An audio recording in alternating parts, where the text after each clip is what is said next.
मुकद्दमा। रमज़ान का मुबारक महीना शुरू हो चुका था। मस्जिदों में रौनक, घरों में इफ्तार की खुशबू और दिलों में इबादत का जोश था। गांव के एक नौजवान का नाम था अयान। वो पहली बार पूरे एहतिमाम के साथ रोज़े रखने का इरादा कर चुका था, लेकिन उसके दिल में एक सवाल बार बार उठ रहा था। आखिर कौन कौन सी चीज़ों से रोज़ा टूट जाता है या मकरूह हो जाता है? उसने तय किया कि वो अपने गांव के बुजुर्ग आलिम हज़रत मौलाना सलीम साहब से पूछेगा। पहला मंजर, सहरी के बाद। सहरी के बाद अयान मस्जिद पहुंचा।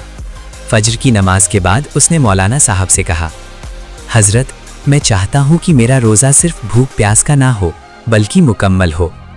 मुझे बताइए कि कौन कौन सी चीज़ों से रोज़ा टूट जाता है और कौन सी चीज़ें उसे मकरूह कर देती हैं।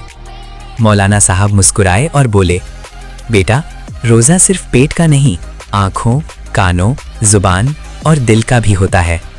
भाग 1, किन चीज़ों से रोज़ा टूट जाता है? मौलाना साहब ने समझाना शुरू किया। 1, जानबूझकर खाना या पीना। अगर कोई शख्स याद होते हुए कुछ खा या पी ले तो रोज़ा टूट जाता है। 2, जानबूझकर उल्टी करना। अगर खुद कोशिश करके उल्टी की जाए और मुंह भर हो तो रोज़ा टूट सकता है। 3, गलत तरीके से दवा या इंजेक्शन। ऐसी चीज़ जो सीधे पेट या दिमाग तक पहुँचे, ग़िज़ाई इंजेक्शन, रोज़ा तोड़ सकती है। 4, जानबूझकर गलत काम करना। गुनाहे कबीरा जैसे जानबूझकर गलत शारीरिक संबंध बनाना, इससे रोज़ा टूटता है और क़ज़ा व कफ़ारा दोनों वाजिब हो सकते हैं। अयान की आंखें खुल गईं। कंजूस क्या? भाग 2, किन चीज़ों से रोज़ा मकरूह हो जाता है? मौलाना साहब बोले, अब सुनो बेटा, कुछ काम ऐसे हैं जिनसे रोज़ा टूटता तो नहीं मगर उसकी रूह कमज़ोर हो जाती है। 1, झूठ बोलना। 2, गाली देना। 3, चुगली और गीबत। 4, लड़ाई झगड़ा।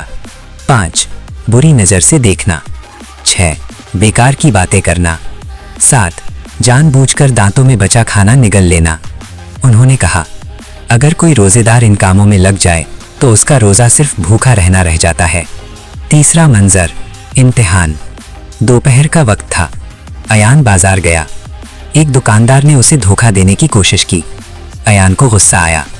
वो चिल्लाने ही वाला था कि उसे मौलाना साहब की बात याद आ गई। रोज़ा सब्र का नाम है। उसने खुद को रोका, कहा, मैं रोज़े से हूँ। उस वक्त उसे एहसास हुआ कि असली जंग पेट की नहीं, दिल की है। चौथा मंजर, गलती और तौबा। शाम को दोस्तों ने गीबत शुरू कर दी। अयान भी हंसने लगा। फिर अचानक उसे एहसास हुआ, अगर मैं भी चुगली करूंगा तो मेरा रोज़ा मकरूह हो जाएगा। वो चुप हो गया, दिल ही दिल में तौबा की। आखिरी मंजर, इफ्तार की घड़ी। अजान हुई। खजूर से इफ्तार किया गया। मौलाना साहब ने कहा, बेटा, रोज़ा हमें सिर्फ भूख नहीं सिखाता, ये हमें सच्चाई, सब्र और परहेजगारी सिखाता है। अयान की आंखों में आंसू आ गए। उसे समझ आ गया था, रोज़ा तोड़ने वाली चीज़ें कम हैं, लेकिन रोज़े को कमज़ोर करने वाली आदतें बहुत ज़्यादा हैं।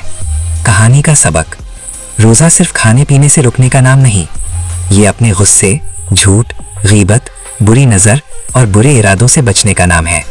अगर हम अपने दिल की हिफाजत करें तो रोज़ा हमें जन्नत के करीब कर देता है।